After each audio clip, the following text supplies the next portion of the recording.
Assalamu alaikum class 4th. How are you all?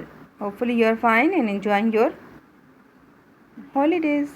You can say these are the holidays, but you have to study. Continue your study side by side. Okay. As you know, students, we are doing our unit number 4, kindness in return. Yes, student.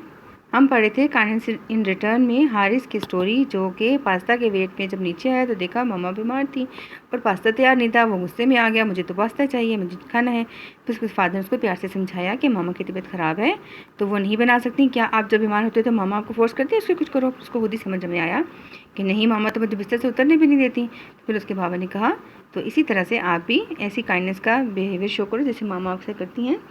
तो हमें क्या करना चाहिए? हमें दूसरों की care करनी चाहिए। जैसे माँ हमारी केयर करती है, बाप केयर करते हैं, और कोई हमारे बहन भाई, उनका भी हमने काइंडनेस इन रिटर्न में उनका हमने मेहरबानी के बदले में उनका जवाब भी उसी तरीके से देना है, ताकि उनको लगे कि हम उनका कितना ख्याल करते हैं। जी, कंटिन्यू करते हैं हमने study reading. Sorry. That's like my good son. Father ने बोला, वाह, ये मेरे अच्छे बेटे वाली बात हुई ना। We will make pasta ourselves and you will serve it to your mother. हम खुद ही पास्ता बनाएंगे और तुम इसको अपनी माँ को पेश करोगे। His father said. उसके बाप ने कहा, I can't believe we are going to cook ourself. Haris ने बोला, हम मुझे तो यकीन ही नहीं आ रहा कि हम खुद बनाएंगे। But father, do you know how to make pasta? लेकिन अब्बू, क्या आपको पता है कि पास्ता कैसे बनाते हैं? आज Haris in an animated voice. Haris ने अपनी आवाज़ बदलकर बाबा से पूछा।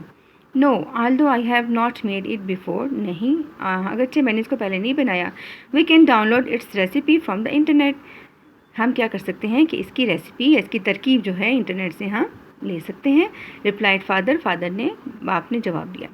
श्योर फादर, यकीनन अब्बा जान या Abu. I will do this for you. आप अपने अबू को जो भी कहते हैं, बाबा, अब्बा, अबू या बाप, जो भी कहते हैं वो आप इसमें बोल सकते हैं। फादर का मतलब वही है, बाप है, वालिद है, या अबू है, या बाबा है, या डैड भी हो सकता है। ठीक है। I will do this for you said Haris. Haris ने कहा, ठीक है, मैं आपके लिए वो रेसिपी डाउनलोड कर लेता हूँ। Then Haris search the internet and downloaded the recipe. जब हारिस ने क्या किया, तलाश किया इंटरनेट में और इस रेसिपी को, पास्ता बनाने की रेसिपी को डाउनलोड कर लिया।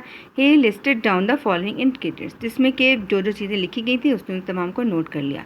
इंग्रेडिएंट्स होते हैं अशिया या अज्जा जो किसी रेसिपी या कोई तरकीब, हम जो खाने पकाने की तरकीब उनको बनाने के लिए जो चीज़ें इस्तेमाल करते हैं उनको हम इंग्रेडिएंट्स कहते हैं।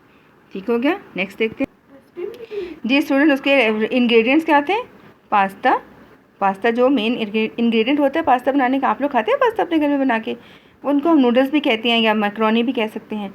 तो ये इसी तरह से पास्ता जो होते हैं मैदे के बने हुए छोटे छोटे से, जैसे पापड़ आप लोग खाते हैं उस तरह की चीज़ होती है, उसको हम पास्ता कहते हैं। ये चाइनीज़ मतलब रेसिपी हम कह सकते हो सकती है।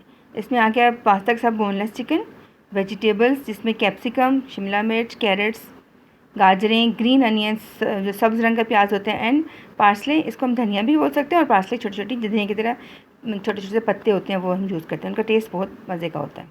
फिर इसमें आ गया केचप। केचप तो आप लोगों को यमी लगती है ना, हर चीज़ में चिप्स में लगाते हैं, पकोड़े, समोसे, हर चीज़ में केचप लगा कर आ जाते हैं। तो पास्ता में भी इंग्रेडिएंट के तौर पे इसको इसमें अज्जा में शामिल किए जाते हैं। फिर आ गई सोया सॉस। ये भी एक चाइनीज़ की एक सॉस बनी हुई है जिसका फ्लेवर जो बहुत मज़े का होता है। ब्लैक पेपर, काली मिर्च, साल्ट, नमक, ऑयल, तेल। ठीक हो गया। ये तमाम इंग्रेडिएंट्स जो थे उसने नोट कर लिए ताकि वो अपनी रेसिपी जो है वो उसके फादर जो है वो उसको बना सकें। दे केम टू द किचन। वो दोनों किचन में आए। Haris read all the ingredients and his father took them out one by one. Haris ने तमाम जो अज्जा थे उनका नाम लिया और उसके बाप ने वो तमाम की तमाम चीज़ें एक एक करके उठा ली। Haris realized how orderly his mother had arranged all the things in the kitchen. अब हारिस को नज़र आया कि उसकी माँ ने किस तरह अच्छे तरीके से तमाम इंग्रेडिएंट्स या चीज़ों को किचन में अरेंज करके तरतीब के साथ रखा हुआ था कि जो ही वो बोलता जाता उसके वो चीज़ उठाते चले जाते। क्योंकि उसका इरादा तो था मामा का बनाने का, लेकिन क्या हुआ था, वो बीमार हो गई तो बीमारी में वो काम नहीं कर सकी। तो सारी चीज़ें किचन में उन्होंने तरीके से तरतीब से रखी हुई थी ताकि अगर कोई और भी बनाए तो उनको हर चीज़ आसानी से मिल जाए। ठीक हो गया। आपको पता चला मामा कितना काम कर रही होती हैं घर में, तो हम लोग को पता ही नहीं होता। जब हमें खुद करना पड़े फिर समझ में आती है कि हाँ कितनी मेहनत करनी पड़ती है उनको।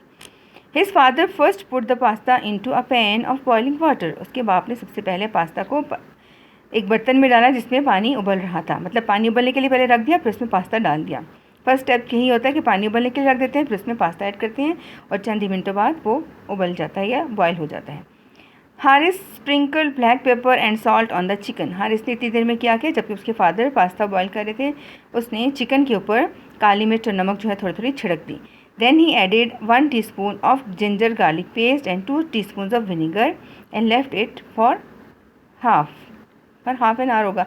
जब उसने फिर क्या किया, 1 टेबलस्पून जो था वो जिंजर गार्लिक पेस्ट मतलब अदरक लहसुन का पेस्ट और 2 टेबलस्पून उसने विनेगर या सिरका उसमें डाल दिया और इसको हाफ आवर के लिए मतलब मैरिनेट होने के लिए रख दिया। मैरिनेशन से क्या होता है, चिकन जो होता है वो नरम हो जाता है और आराम से पक जाता है और उसका टेस्ट भी बहुत मज़े का हो जाता है। ठीक है, नेक्स्ट देखते हैं। हाँ जी, half an hour to marinate. Marinate का मतलब तो है उसके अंदर चीज़ें अच्छी तरह जज्ब हो जाएँ और वो मज़े का जायका दें। अच्छा जी, next is father sliced capsicum carrots and green onions. तो उसके फादर ने क्या किया, उनके फादर ने कैप्सिकम कहते हैं शिमला मिर्च को, कैरेट्स गाजर को और ग्रीन अनियंस सब्ज़ रंग की जो हरी प्याज होती हैं उनको उसने बारीक बारीक स्लाइसिस में काट लिया। Once the pasta was boiled, जब पास्ता उबल गया, he strain the water from the pasta, उन्हें पानी में से उस पास्ता को निकाल दिया या छान लिया। स्ट्रेन का मतलब छान लेना, पानी छान के पास्ता अलग कर लिया। Then Haris put the pan in cold water for a couple of minutes. तब हारिस ने क्या किया, जिसमें पास्ता छान के बाबा ने रखा था उसने फ़ौरन से उसको ठंडे पानी में 1 मिनट के लिए 2 मिनट के लिए रख दिया। Meanwhile his father put 2 teaspoonful of oil in a pan and put all the vegetable in it. इस दौरान जब वो पास्ता को ठंडा कर रहा था तो फादर ने क्या किया, दोनों ने मिलकर काम किया, जल्दी जल्दी से काम हो रहा था। फादर ने क्या किया, तमाम सब्जियां जो उन्होंने काट के रखी थी, कैप्सिकम अनियंस एंड कैरेट्स छोटे छोटे स्लाइस किए थे, उनको उन्होंने एक बर्तन में ऑयल डाला थोड़ा सा और उसके अंदर मतलब 2 टेबलस्पून मतलब 2 चम्मच खाने के चम्मच तेल डाला और उसमें उसको फ्राई होने के लिए डाल दिया। He simmered them gently for a few minutes and took them out in a dish. उसने कुछ देर उनको पकने दिया, फिर उनको एक डिश में निकाल लिया। अच्छा जी तो स्टूडेंट यहाँ तक हमने पढ़ लिया। अब हम नेक्स्ट जो है कल पढ़ेंगे इंशाल्लाह, क्योंकि वीडियो लंबी हो जाएगी, फिर आपके लिए समझना और पढ़ना मुश्किल हो जाएगा। आपने तमाम डिफ़िकल्ट वर्ड्स की स्पेलिंग याद करने हैं और पास्ता की जो रेसिपी बाकी की है ना, वो आप लोगों ने अपनी मम्मा से या अपनी बहनों से या अपने बाबा से पूछनी है कि नेक्स्ट क्या होता है, और नहीं तो आप इंटरनेट से भी आप डाउनलोड कर सकते हो। फिर आप देखें उन्होंने कैसे बनाई थी और आपकी रेसिपी कैसी थी। बाकी हम रेसिपी इंशाल्लाह कल पढ़ेंगे और बाकी कंटिन्यू करेंगे रीडिंग को। ठीक है स्टूडेंट्स, अब आप लोगों ने क्वेश्चन आंसर बनाने हैं, डिफ़िकल्ट वर्ड याद करने हैं डिक्टेशन के लिए, और रीडिंग लाजमी करनी है। जो वर्ड डिफ़िकल्ट लगे उसको फ़ौरन से अंडरलाइन कर लें, उसकी स्पेलिंग फ़ौरन से याद कर लें और फिर अपने वोकैबुलरी में उसको डाल लें, मेमोरी में फीड हो जाएगा वो। ठीक है, okay students, hopefully you have understand well and you are enjoying this recipe of pasta and yummy it may be. Okay, Allah Hafiz.